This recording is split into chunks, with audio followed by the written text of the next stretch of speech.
Hi hello ನಮಸ್ಕಾರ ಎಲ್ಲರಿಗೂ nature spirit 9 at Kannada tarot card ರೀಡಿಂಗಿಗೆ ವೆಲ್ಕಮ್.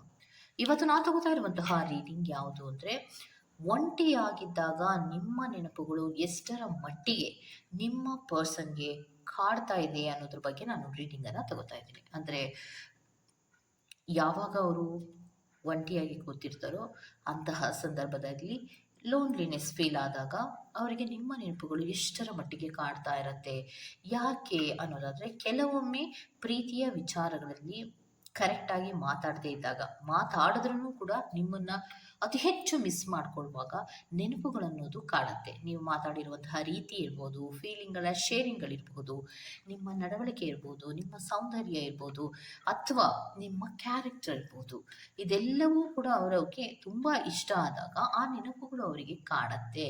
ಸೊ ಅಂತಹ ಸಂದರ್ಭದಲ್ಲಿ ಅವರು ಹೇಗೆ ನಿಮ್ಮ ನೆನಪುಗಳನ್ನು ಮಾಡ್ಕೋತಾರೆ ಅನ್ನೋದ್ರ ಬಗ್ಗೆಯೂ ಕೂಡ ನಾನು ರೀಡಿಂಗನ್ನು ತಗೋತಾ ಇದ್ದೀನಿ. ಓಕೆ, ಸೊ ಇದೆಲ್ಲವೂ ಕೂಡ ಇನ್ ಜನರಲ್ ಆಗಿರುವಂತಹ ರೀಡಿಂಗ್ ಆಗಿರೋದ್ರಿಂದ ನಿಮಗೆ ರೆಸೊನೇಟ್ ಆದರೆ ಮಾತ್ರ ತಗೊಳ್ಳಿ. ಹಾಗೆಯೇ ಸ್ಕ್ರೀನ್ ಮೇಲೆ ಕಾಣ್ತಾ ಇರುವಂತಹ ಒಂದು ನಂಬರ್, ಅದು ಪರ್ಸನಲ್ ರೀಡಿಂಗಿನ ನಂಬರ್ ಆಗಿರುತ್ತೆ. ಯಾರಿಗೆಲ್ಲ ಪರ್ಸನಲ್ ರೀಡಿಂಗಿನ ಅವಶ್ಯಕತೆ ಇದೆಯೋ ಅವರೆಲ್ಲರೂ ಕೂಡ ವಾಟ್ಸಪ್ ಮೆಸೇಜನ್ನು ಮಾಡೋದ್ರ ಮೂಲಕ ಪೇ ಮಾಡಿ ನಿಮ್ಮ ರೀಡಿಂಗ್ಸ್ಗಳನ್ನು ನೀವು ತಗೋಬೋದಾಗಿರುತ್ತೆ. ಓಕೆ, ಸೊ ರೀಡಿಂಗನ್ನು ಶುರು ಮಾಡೋದಕ್ಕೆ ಮುಂಚಿತವಾಗಿ ಪ್ಲೀಸ್ ಸೆಲೆಕ್ಟ್ ಯುವರ್ ಆಪ್ಷನ್. ನಿಮ್ಮ ಕಣ್ಮುಂದೆ 2 ಆಪ್ಷನ್ಗಳನ್ನು ಕೊಟ್ಟಿದ್ದೇನೆ, ಅದನ್ನು ಕರೆಕ್ಟಾಗಿ ನೋಡಿ. ಆ ಆಪ್ಷನ್ಗಳ ಮೇಲೆ ನಂಬರ್ 1, ನಂಬರ್ 2 ಅನ್ನುವಂಥದ್ದನ್ನು ಕೂಡ ಮೆನ್ಷನ್ ಮಾಡಿದ್ದೇನೆ. ಓಕೆ, ಸೊ 1 ಆಯ್ಕೆ ಮಾಡಿಕೊಂಡ್ರೆ ಫೈಲ್ ನಂಬರ್ 1, 2 ಆಯ್ಕೆ ಮಾಡಿಕೊಂಡ್ರೆ ಫೈಲ್ ನಂಬರ್ 2 ಆಗಿರುತ್ತೆ. ಆಯ್ಕೆಯನ್ನು ಮಾಡ್ಕೊಳ್ಳುವಾಗ ಬಹಳ ಕಾನ್ಸಂಟ್ರೇಷನಿಂದ ಆಯ್ಕೆಯನ್ನು ಮಾಡ್ಕೊಳ್ಳಿ. ಫ್ಲವರೇ ಆದ್ರೂ ಕೂಡ ಸ್ವಲ್ಪ ವೇರಿಯೇಷನ್ ಇರುತ್ತೆ. ಕರೆಕ್ಟಾಗಿ ನೋಡಿ ಫ್ಲವರ್ ವಾಸನ್ನು ಆಯ್ಕೆ ಮಾಡಿಕೊಳ್ಳುವಂತಹ ಪ್ರಯತ್ನವನ್ನು ಮಾಡಿ. ಆಗ ಮಾತ್ರ ನಿಮಗೆ ಕರೆಕ್ಟ್ ಆಗಿರುವಂತಹ ಉತ್ತರಗಳು ಸಿಗತ್ತೆ. ಒಂಟಿಯಾಗಿದ್ದಾಗ ನಿಮ್ಮ ನೆನಪುಗಳು ನಿಮ್ಮ ಪರ್ಸನ್ಗೆ ಕಾಡ್ತಾ ಇದೆಯಾ ಅಥವಾ ಇಲ್ವಾ ಅನ್ನೋದ್ರ ಬಗ್ಗೆ ಖಂಡಿತವಾಗಿಯೂ ರೀಡಿಂಗನ್ನು ತಗೋಬೋದಾಗಿರುತ್ತೆ. ಹಾಗೆಯೇ ಡಿಸ್ಕ್ರಿಪ್ಷನ್ ಬಾಕ್ಸಿನಲ್ಲಿ ಪ್ರತಿ ಫೈಲ್ನ ಟೈಮಿಂಗ್ಸನ್ನು ಕ್ಲಿಯರ್ ಆಗಿಯೇ ಮೆನ್ಷನ್ ಮಾಡಿರ್ತೀನಿ. ನೀವು ಯಾವ ಫೈಲನ್ನು ಸೆಲೆಕ್ಟ್ ಮಾಡ್ಕೊಂಡಿರ್ತೀರೋ ಆ ಫೈಲ್ನ ಟೈಮಿಂಗ್ಸನ್ನು ನೋಡಿ ಸ್ಕಿಪ್ ಆಗಿ ನಿಮ್ಮ ರೀಡಿಂಗ್ಸ್ಗಳನ್ನು ನೀವು ತಗೋಬೋದಾಗಿರುತ್ತೆ. ಓಕೆ, ರೀಡಿಂಗನ್ನು ಶುರು ಮಾಡೋಣ. Okay, let start. So point number 1, ಯಾರೆಲ್ಲ ಆಯ್ಕೆಯನ್ನು ಮಾಡ್ಕೊಂಡಿದ್ದೀರೋ, ಸೊ ನಿಮಗೆ ಬರ್ತಾ ಇರುವಂತಹ ರೀಡಿಂಗ್ ಯಾವುದು ಅಂದರೆ, ಒಂಟಿಯಾಗಿದ್ದಾಗ ನಿಮ್ಮ ನೆನಪುಗಳು ನಿಮ್ಮ ಪರ್ಸನ್ಗೆ ಎಷ್ಟರ ಮಟ್ಟಿಗೆ ಕಾಡುತ್ತೆ ಅನ್ನೋದಾದರೆ, ನಿಮ್ಮ ಪರ್ಸನ್ ಏನು ಹೇಳ್ತಾ ಇದ್ದಾರೆ ಅನ್ನೋದನ್ನು ನೋಡಿ. ನಿನ್ನ ಯಾರಿಗೂ ಕಂಪೇರ್ ಮಾಡೋಕ್ಕೆ ಸಾಧ್ಯನೇ ಇಲ್ಲ, ಯಾಕಂದರೆ ಅದೆಲ್ಲವನ್ನ ಮೀರಿದಂತಹ ರೀತಿಯಲ್ಲಿ ನೀನು ಇರುವಂತಹದ್ದು, ನಮ್ಮಿಬ್ಬರ ರಿಲೇಷನ್ಶಿಪ್ ಇರುವಂತಹದ್ದು ಅನ್ನೋದನ್ನು ಹೇಳ್ತಾರೆ. ಸೊ ಪ್ರತಿ ಒಂದು ಸಾಂಗನ್ನು ಕೇಳುವಾಗಲೂ ಕೂಡ ನಿನ್ನ ನೆನಪುಗಳೇ ನನಗೆ ಕಾಡ್ತಾನೇ ಇರುತ್ತೆ. ಯಾವುದೇ ಸಾಂಗ್ ಕೇಳ್ತಾ ಇದ್ರೂ ಕೂಡ ಅದರಲ್ಲಿ ನಿನ್ನನ್ನು ನಾನು ಕಾಣ್ತಾ ಇರ್ತೀನಿ. ಸೊ ಪ್ರತಿ ಒಂದು ಹಾಡಿನಲ್ಲಿಯೂ ಕೂಡ ನಿನ್ನ ನೆನಪುಗಳು ನನಗೆ ತುಂಬ ಕಾಡ್ತಾ ಇದೆ ಅನ್ನೋದನ್ನು ಹೇಳ್ತಾ ಇದ್ದಾರೆ. ಸೊ ಯಾವುದೇ ಲವ್ ಸಾಂಗ್ಗಳನ್ನು ಕೇಳುವಾಗಲಿ ಅಥವಾ ಯಾವುದೇ ಸಾಂಗ್ಗಳನ್ನು ಕೇಳುವಾಗಲಿ ಪ್ರತಿ ಬಾರಿಯೂ ಕೂಡ ನಿಮ್ಮ ನೆನಪುಗಳು ಅವರಿಗೆ ಅತಿ ಹೆಚ್ಚು ಕಾಡ್ತಾ ಇರುತ್ತೆ. ಮತ್ತು ಅವರಿಗೆ ರಿಗ್ರೇಟ್ ಏನಾಗತ್ತೆ ಅಂದರೆ, ನಾನು ಯಾಕೆ ನಿನ್ನನ್ನು ಸರಿಯಾಗಿ ಅರ್ಥವನ್ನು ಮಾಡಿಕೊಳ್ಳೇ ಇಲ್ವಲ್ಲ, ನೀನು ಅಷ್ಟೊಂದು ನನ್ನನ್ನು ಪ್ರೀತಿಸ್ತಾ ಇದ್ದೆ, ನಾನೂ ಕೂಡ ನಿನ್ನ ಅಷ್ಟೊಂದು ಪ್ರೀತಿಸ್ತಾ ಇದ್ದೆ, ಆದರೆ ಯಾಕೋ ಕರೆಕ್ಟಾಗಿ ನಾನು ನಿನ್ನ ಅರ್ಥ ಮಾಡ್ಕೊಳ್ದೇ ಇರೋದ್ರಿಂದ ಈಗ ನನಗೆ ತುಂಬ ರಿಗ್ರೇಟ್ ಫೀಲ್ ಆಗ್ತಾ ಇದೆ, ಬೇಜಾರಾಗ್ತಾ ಇದೆ ಅನ್ನೋದನ್ನು ಹೇಳ್ತಾ ಇದ್ದಾರೆ.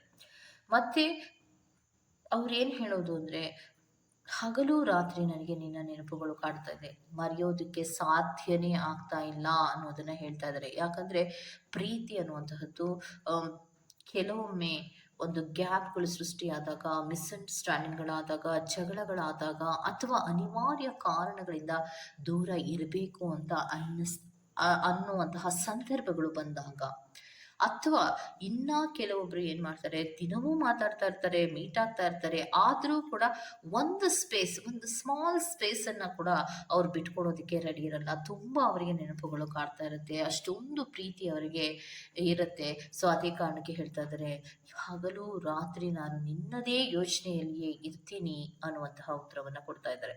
ಸೊ ನನಗೆ ಗೊತ್ತು, ಪ್ರೀತಿ ಅನ್ನುವಂತಹದ್ದು ಒನ್ ಸೈಡೆಡ್ ಲವ್ ಅಲ್ಲ ಅನ್ನೋದು ನನಗೆ ಗೊತ್ತು. ಆದರೂ ಕೂಡ ನೀನು ನನ್ನನ್ನು ಪ್ರೀತಿಸ್ತೀಯಾ, ನಾನು ನಿನ್ನನ್ನು ಪ್ರೀತಿಸ್ತೀನಿ, ಈ ಪ್ರೀತಿ ನನಗೆ ವಾಪಸ್ ಸಿಗುತ್ತೆ ಅಂತ ನಾನು ಕಾಯ್ತಾ ಇದ್ದೀನಿ ಅನ್ನೋದನ್ನ ಹೇಳ್ತಾರೆ. ಸೊ ಯಾಕೆ ಅನ್ನೋದಾದರೆ, ನಿನ್ನಷ್ಟು ಪ್ರೀತಿ ಕೊಡುವಂತಹವರು, ನಿನ್ನಷ್ಟು ಕಾಳಜಿನ ತೋರಿಸುವಂತಹವರು, ಮತ್ತು ನಿನ್ನ ಜೊತೆ ನಾನು ಮಿಂಗಲ್ ಆಗುವಂತಹ ರೀತಿ ಇರಬಹುದು, ಫೀಲಿಂಗ್ಗಳ ಶೇರಿಂಗ್ ಮಾಡುವಂತಹ ರೀತಿಯಾಗಿರ್ಬೋದು, ಬೇರೆ ಯಾರ ಜೊತೆಯಲ್ಲಿಯೂ ಕೂಡ ಸಾಧ್ಯನೇ ಇಲ್ಲ ಅನ್ನುವಷ್ಟು ಮಟ್ಟಿಗೆ ಇದೆ. ಕೆಲವೊಮ್ಮೆ ನಾನು ನಿನ್ನನ್ನು ನೆನಪಿಸ್ಕೊತೀನಿ, ಬೇಜಾರು ಮಾಡ್ಕೊತೀನಿ, ಅಳ್ತೀನಿ, ನೋವು ಪಡ್ತೀನಿ. ಪ್ರತಿ ಒಂದು ಹಾಡುಗಳನ್ನು ಕೇಳುವಾಗಲೂ, ಲವ್ ಸಾಂಗ್ಸ್ಗಳನ್ನು ಕೇಳುವಾಗ ನನಗೆ ಪ್ರತಿ ಒಂದು ಲೈನಿನಲ್ಲಿಯೂ ಕೂಡ ತುಂಬ ಕಾಡ್ತಾ ಇದೆಯಾ, ನಿನ್ನನ್ನು ಬಿಟ್ಟು ನನಗೆ ಇರೋದಕ್ಕೆ ಸಾಧ್ಯನೇ ಇಲ್ಲ. ಈಗಲೂ ಕೂಡ ನಾನು ನಿನ್ನನ್ನು ವೆಯ್ಟ್ ಮಾಡ್ತಾ ಇದ್ದೀನಿ, ನೀನು ನನ್ನ ಲೈಫಿನಲ್ಲಿ ಬಂದೇ ಬರ್ತೀಯಾ ಅನ್ನುವಂತಹ ರೀತಿಯಲ್ಲಿ ನಾನು ನಿನ್ನನ್ನು ವೆಯ್ಟ್ ಮಾಡ್ತಾ ಇದ್ದೀನಿ, ಪ್ಲೀಸ್ ನನ್ನ ಲೈಫಿನಲ್ಲಿ ಬಾ ಅನ್ನೋದನ್ನ ಹೇಳ್ತಾ ಇದ್ದಾರೆ. ಪ್ರತಿ ನಿಮಿಷದಲ್ಲಿ ಅವರು ಹೇಳ್ತಾ ಇರೋದೇನೆಂದರೆ, ಪ್ರತಿ ನಿಮಿಷದಲ್ಲಿಯೂ ನೀನು ಕಾಡ್ತಾ ಇದೆಯಾ, ಹಗಲು ರಾತ್ರಿ ಅಂದಿರ ನಾನು ಪ್ರತಿ ನಿಮಿಷದಲ್ಲಿಯೂ ಕೂಡ ನಾನು ನಿನ್ನನ್ನು ತುಂಬ ಮಿಸ್ ಮಾಡ್ಕೋತಾ ಇದ್ದೀನಿ ಅನ್ನೋದನ್ನ ಹೇಳ್ತಾ ಇದ್ದಾರೆ. ಸೊ ಅಲ್ಲಿಗೆ ಫ್ಯಾನ್ ನಂಬರ್ 1 ಅವರು ಯಾರೆಲ್ಲ ಆಯ್ಕೆಯನ್ನು ಮಾಡ್ಕೊಂಡಿದ್ದೀರಾ, ಅವರು ಹೆಚ್ಚು ಒಂಟಿಯಾಗಿಯೇ ಇರ್ತಾರೆ. ಒಂಟಿಯಾಗಿದ್ದಾಗೆಲ್ಲ ಹಾಡುಗಳನ್ನು ಕೇಳ್ತಾ ಇರ್ತಾರೆ, ಲವ್ ಸಾಂಗ್ಸ್ಗಳನ್ನು ಕೇಳುವಾಗಲೂ ಕೂಡ ಅವರು ನಿಮ್ಮನ್ನೇ ನೆನಪಿಸ್ಕೊತಾ ಇರ್ತಾರೆ. ಹಗಲು ರಾತ್ರಿ ನಿಮ್ಮ ನೆನಪನ್ನು ಬಿಟ್ಟು ಬೇರೆ ಯಾವುದೂ ಕೂಡ ಅವರು ಕರೆಕ್ಟಾಗಿ ಕೆಲಸಗಳನ್ನು ಮಾಡೋದಾಗಲಿ, ಅಥವಾ ಲವಲವಿಕೆಯಿಂದ ಇರೋದಾಗಲಿ, ಸಂತೋಷವಾಗಿ ಇರೋದಾಗಲಿ ಏನನ್ನೂ ಕೂಡ ಮಾಡ್ತಾ ಇಲ್ಲ ಅನ್ನುವಂಥದ್ದನ್ನು ರೆಪ್ರೆಸೆಂಟ್ ಮಾಡ್ತಾ ಇದೆ. ಓಕೆ, ಇದಿಷ್ಟು ಫ್ಯಾನ್ ನಂಬರ್ 1 ಅವ್ರ ರೀಡಿಂಗ್ ಆಗಿರುತ್ತೆ. ಈ ತರಹದ ರೀಡಿಂಗ್ ನಿಮ್ಗೆ ಇಷ್ಟ ಆಗಿದೆ, ದಯವಿಟ್ಟು ಸಬ್ಸ್ಕ್ರೈಬ್ ಮಾಡಿ, ಪಕ್ಕದಲ್ಲೇ ಇರುವಂತಹ ಬೆಲ್ ಐಕಾನ್ ಅನ್ನು ಫಟ್ ಅಂತ ಪ್ರೆಸ್ ಮಾಡಿ. Go to the next fan number 2. So fan number 2 ಯಾರೆಲ್ಲ ಆಯ್ಕೆಯನ್ನು ಮಾಡ್ಕೊಂಡಿದ್ದೀರೋ, ಸೊ ಒಂಟಿಯಾಗಿದ್ದಾಗ ನಿಮ್ಮ ನೆನಪುಗಳು ನಿಮ್ಮ ಪರ್ಸನ್ಗೆ ಎಷ್ಟರ ಮಟ್ಟಿಗೆ ಕಾಡ್ತಾ ಇದೆ ಅನ್ನೋದಾದರೆ, ಅವರೇ ಹೇಳ್ತಾ ಇದ್ದಾರೆ ನೋಡಿ. ಸೊ ಎಷ್ಟೋ ಬಾರಿ ನನಗೆ ರಿಯಲೈಸೇ ಆಗಲಿಲ್ಲ, ಇಷ್ಟು ಡೀಪಾಗಿ, ಇಷ್ಟೊಂದು ಡೆಪ್ತ್ ಆಗಿ ನಾನು ನಿನ್ನನ್ನು ಪ್ರೀತಿಸ್ತಾ ಇದ್ದೀನಿ ಅನ್ನೋದು ನನಗೆ ಗೊತ್ತಿರಲಿಲ್ಲ. ಸೊ ಏನಾಗ್ತಾ ಇತ್ತು ಅಂದರೆ, ನಾನು ಎಷ್ಟು ಪ್ರೀತಿಸ್ತಾ ಇದ್ದೀನಿ ಅನ್ನುವಂತಹ ಅರಿವು ನನಗೆ ಈಗ ಬರ್ತಾ ಇದೆ. ನೀನು ನನ್ನನ್ನು ಪ್ರೀತಿಸ್ತಾ ಇದ್ದೆ, ನಾನು ನಿನ್ನನ್ನು ಪ್ರೀತಿಸ್ತಾ ಇದ್ದೆ. ಯಾವಾಗ ಕೆಲವೊಂದು ಗ್ಯಾಪ್ಗಳು ಸೃಷ್ಟಿ ಆಯಿತೋ ಆಗ ನನಗೆ ಗೊತ್ತಾಯಿತು, ಸೊ ಇದು ನಾನಿಷ್ಟು ನಿನ್ನನ್ನು ಪ್ರೀತಿಸ್ತಾ ಇದ್ದೀನಿ ಅನ್ನುವಂತಹ ಅರಿವು ನನಗೆ ಆಯಿತು. ಇನ್ ಡೆಪ್ತ್ ಆಗಿ ನಾನು ಅಂದರೆ ಬಹಳಷ್ಟು ಪ್ರೀತಿಯನ್ನು ನಾನು ಮಾಡ್ತಾ ಇದ್ದೇನೆ, ಅದು ನನಗೆ ಗೊತ್ತಿರಲಿಲ್ಲ ಅನ್ನೋದನ್ನು ಹೇಳ್ತಾ ಇದ್ದಾರೆ. ಒಂಟಿಯಾಗಿದ್ದಾಗ ಹೌದು, ನಿಮ್ಮ ನೆನಪುಗಳು ಬಹಳಷ್ಟು ಕಾಡ್ತಾ ಇದೆ. ಮತ್ತು ಅವ್ರು ಏನು ಹೇಳ್ತಾ ಇದ್ದಾರೆ ಅಂದರೆ, ನಿನ್ನ ನೆನಪುಗಳು ಎಷ್ಟರ ಮಟ್ಟಿಗೆ ಕಾಡ್ತಾ ಇದೆ ಅಂದರೆ, ನಾನು ಯಾವಾಗ ನಿನ್ನನ್ನು ಮಾತಾಡಿಸ್ತೀನೋ ಅನ್ನುವಂತಹ ರೀತಿಯ ಫೀಲ್ ಆಗ್ತಾ ಇದೆ. ಸೊ ಖಂಡಿತವಾಗಿಯೂ ನಾನು ಆದಷ್ಟು ಬೇಗ ನಿನ್ನನ್ನು ಮಾತಾಡಿಸ್ತೀನಿ ಅನ್ನೋದನ್ನು ಕೂಡ ಹೇಳ್ತಾ ಇದ್ದಾರೆ. ಮಾತಾಡಿಸೋದಷ್ಟೇ ಅಲ್ಲ, so I want to hug you ಅನ್ನುವಂಥದ್ದನ್ನು ಹೇಳ್ತಾ ಇದ್ದಾರೆ. ಸೊ ನನ್ನ ಫೀಲಿಂಗ್ಸ್ಗಳನ್ನು ನಾನು ಹೇಳ್ಕೋಬೇಕು ನಿನ್ನಲ್ಲಿ, I want to hug you ಅನ್ನೋದನ್ನು ನಾನು ಎಕ್ಸ್ಪ್ಲೈನ್ ಮಾಡುವಂಥ ಅವಶ್ಯಕತೆ ಇಲ್ಲ, ಅದು ನಿಮಗೆ ಗೊತ್ತಾಗುತ್ತೆ. Go to the next. ಮತ್ತು ಇನ್ನೊಂದೇನು ಹೇಳ್ತಾ ಇದ್ದಾರೆ ಅಂದರೆ, ನಾನು ನನ್ನ ಪ್ರೀತಿಯನ್ನು ನಾನು ನಿನಗೆ ಹೇಳ್ಕೋಬೇಕು, ಕರೆಕ್ಟಾಗಿ ನಾನು ಶೇರೇ ಮಾಡಿಲ್ಲ ನಿನಗೆ. ನಿನ್ನಿಂದ ದೂರ ಆದ ಕ್ಷಣದಿಂದ ನಾನು ಎಷ್ಟೆಲ್ಲ ನೋವನ್ನು ಪಟ್ಟಿದ್ದೇನೆ ಅದು ನನಗೆ ಗೊತ್ತಿದೆ.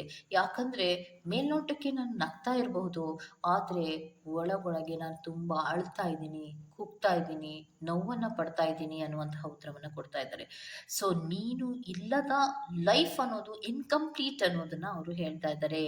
ಸೊ ಇಬ್ಬರು ಕೂಡ ಓಪನ್ ಅಪ್ ಆಗಿ ಮಾತಾಡೋಣ, ಯಾವುದೇ ಮಿಸ್ಅಂಡರ್ಸ್ಟ್ಯಾಂಡಿಂಗ್ಗಳಿದ್ರು ಅದನ್ನು ಸರಿ ಮಾಡ್ಕೊಳ್ಳೋಣ.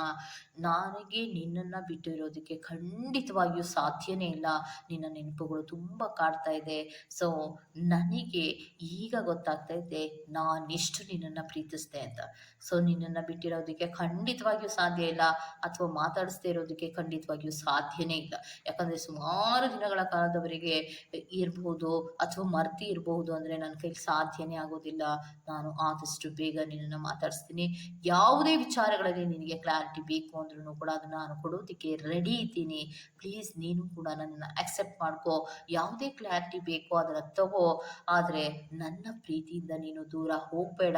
ಐ ರಿಕ್ವೆಸ್ಟ್ ಯು ಅನ್ನೋದನ್ನು ಹೇಳ್ತಾ ಇದ್ದಾರೆ. ಅಂದರೆ ನಾನು ನಿನ್ನನ್ನು ಕೇಳ್ಕೊತಾ ಇದ್ದೀನಿ, ಅಂತ ಹೇಳ್ತಾ ಇದ್ದಾರೆ. ಸೊ ಅಲ್ಲಿಗೆ ನನಗೆಷ್ಟು ನೋವಾಗ್ತಾ ಇದೆ ಅಂದರೆ, ಕಣ್ಣೀರು ಒಳಗೊಳಗೆ ಕಣ್ಣೀರು, ದುಃಖ, ನೋವು ಎಲ್ಲ ಇದ್ರೂ ಕೂಡ ಅಸಹಾಯಕವಾದಂತಹ ಪರಿಸ್ಥಿತಿಯಲ್ಲಿ ನಾನು ಇರುವಂತಹದ್ದು.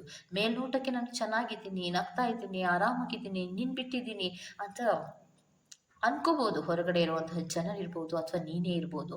ಆದರೆ ನನಗೆ ಖಂಡಿತವಾಗಿಯೂ ನಿನ್ನನ್ನು ಬಿಟ್ಟಿರೋದಕ್ಕೆ ಆಗ್ತಾ ಇಲ್ಲ. ತುಂಬ ಒದ್ದಾಡ್ತಾ ಇದ್ದೀನಿ, ನೋವನ್ನು ಪಡ್ತಾ ಇದ್ದೀನಿ. ಆದಷ್ಟು ಬೇಗ ನಾನು ನಿನ್ನನ್ನು ಮಾತಾಡಿಸಿ ನಮ್ಮಲ್ಲಿರುವಂಥ ಮಿಸ್ಅಂಡರ್‌ಸ್ಟ್ಯಾಂಡಿಂಗ್‌ಗಳನ್ನ ಸರಿ ಮಾಡ್ಕೊಳ್ಳುವಂಥ ಪ್ರಯತ್ನವನ್ನು ಖಂಡಿತವಾಗಿಯೂ ಮಾಡ್ತೀನಿ. ನನಗೆ ನಿನ್ನ ಪ್ರೀತಿ ಅತಿ ಹೆಚ್ಚು ಆ, ಅವಶ್ಯಕತೆ ಇದೆ ಅನ್ನೋದನ್ನ ಹೇಳ್ತಾ ಇದ್ದಾರೆ. ನಿನ್ನ ನೆನಪುಗಳು ಖಂಡಿತವಾಗಿಯೂ ನನಗೆ ಕಾಡ್ತಾ ಇದೆ ಅನ್ನೋದನ್ನ ಹೇಳ್ತಾ ಇದ್ದಾರೆ. ಓಕೆ, ಸೊ ಇದಿಷ್ಟು ಪಾರ್ಟ್ ನಂಬರ್ 2 ಅವರ ರೀಡಿಂಗ್ ಆಗಿರುತ್ತೆ. ಈ ತರಹದ ರೀಡಿಂಗ್ ನಿಮ್ಗೆ ಇಷ್ಟ ಇದ್ರೆ ದಯವಿಟ್ಟು ಸಬ್ಸ್ಕ್ರೈಬ್ ಮಾಡಿ, ಪಕ್ಕದಲ್ಲೇ ಇರುವಂತಹ ಬೆಲ್ ಐಕಾನ್ ಅನ್ನ ಭಟ್ ಅಂತ ಪ್ರೆಸ್ ಮಾಡಿ. ನಾನು ನಿಮ್ಮನ್ನ ಮತ್ತೊಂದು ರೀಡಿಂಗ್ ಗಳಲ್ಲಿ ಸಿಗ್ತೀನಿ ಅಂತ ಹೇಳ್ತಾ ಅಲ್ಲಿವರೆಗೂ ಚೆಕಿ ಬಾಯ್.